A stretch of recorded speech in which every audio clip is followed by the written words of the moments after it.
সেটা প্রয়াত হয়েছে, আমাদের ছেলে চলে গেছে।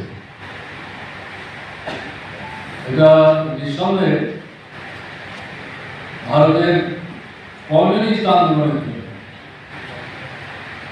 গণতান্ত্রিক আন্দোলনের জন্য বিরাট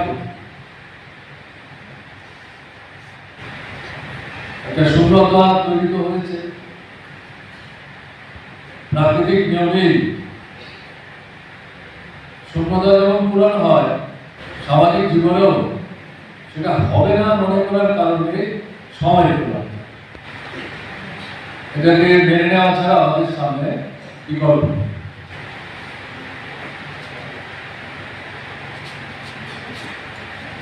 সেটাও নিজে তার ছাত্র জীবনে মাঝামাঝি সময় থেকে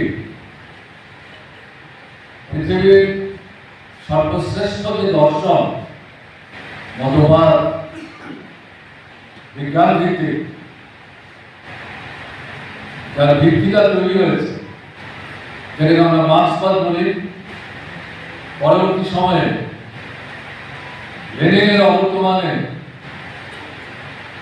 মার্ক্সবাদকে রাশিয়ার বুকে কার্যকরী করার ক্ষেত্রে মহামতি লেনিন গুরুত্বপূর্ণ নেতৃত্ব দানকারী ভূমিকা পালন করেছেন।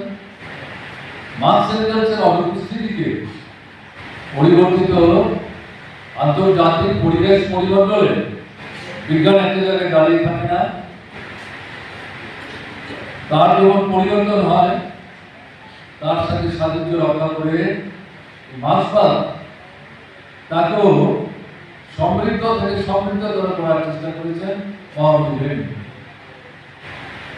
তার মৃত্যুর পর স্টালিনই প্রথম পৃথিবীর কমিউনিস্ট আন্দোলনের সামনে লেনিনের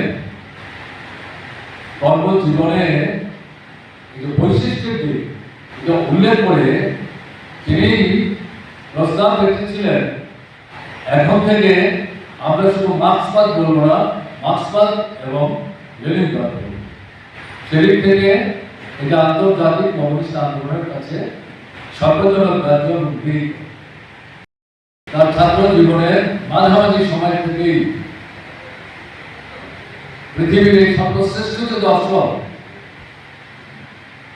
তার প্রতি ক্রমে ক্রমে আকৃষ্ট হচ্ছিলেন এবং একটা সময়ে সচেতন ভাবে মতাদর্শকে তিনি গ্রহণ করেছিলেন। এবং তার মূল কথা হচ্ছে পৃথিবীটাকে পাল্টাতে হবে। যাবৎ পৃথিবীর বুকে আদিম সাম্যবাদী সমাজ ব্যবস্থাটাকে যদি বাদ দিয়ে